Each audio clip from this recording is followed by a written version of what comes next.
And here we go into money.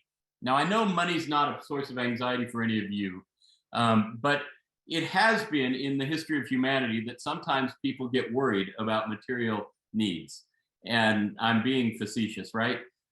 We all have worries about material things. And here's Paul, again being an example for them in the way that he presents himself to them. I rejoice in the Lord greatly that now at last you've revived your concern for me. And that's a thinly veiled way of saying you sent me some stuff that I needed, right? You send me food or supplies or something. In fact, that's the case. It seems to be the occasion of the letter. Indeed, you were before concerned for me, but had no opportunity to show it. Not that I'm referring to being in need, for I have learned to be content with whatever I have. I know what it is to have a little, and I know what it is to have plenty.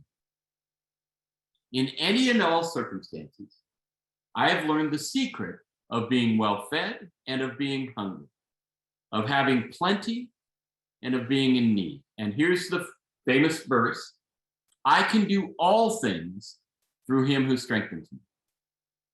In any case, it was kind of you to share in my distress, right? So what's going on here? The Stoics, philosophers we've mentioned before in this class, but who come in very clearly here. The Stoics had a virtue called autarkeia, which meant self-sufficiency. I don't need anyone else. I've got a full sufficiency in myself.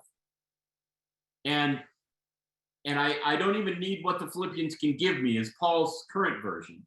I don't even need, I'm not speaking out of that, right? Bless you for giving me stuff, but I'm okay because I've learned to be content in all circumstances. It's a very Stoic virtue, and it's also self-sufficiency, a very dangerous virtue in 21st century in America, in the United States, in Western culture. We're the most individualistic, by myself kind of culture in the history of the planet, right? And so we see verses like this, or we see verses of scripture, and we talked a little bit about this last week. We think in terms of individual salvation. Work out your own salvation with fear and trembling is when we talked about it, chapter 2, right? And all of us think, oh no, I've got to work out my own eternal damnation or salvation. But the verbs are plural. They rely on one another. Paul wants them to rely on one another more. So what he's not saying about self-sufficiency is, I want you to be isolated from one another. I want you to be on your own. No.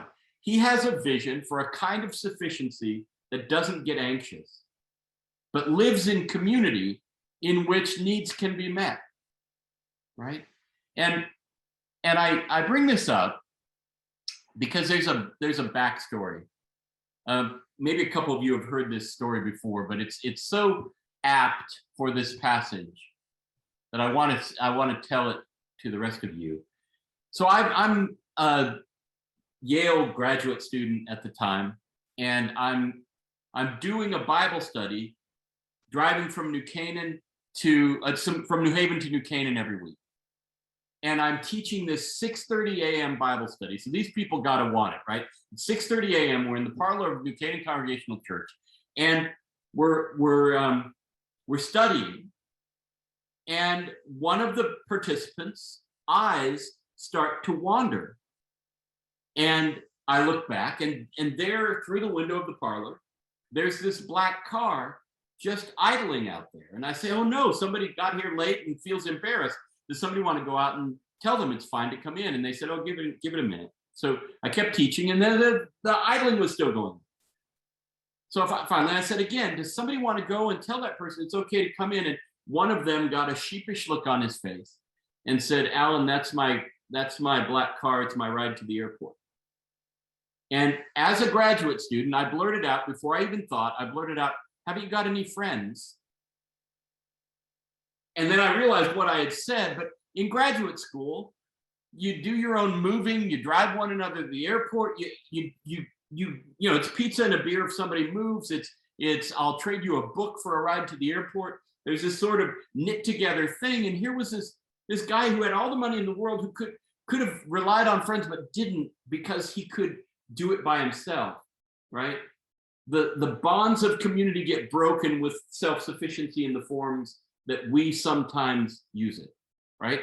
And so it would be possible to misread Paul here in our own context, because we know from the rest of the letter that Paul is keen on them having mutually reliant community.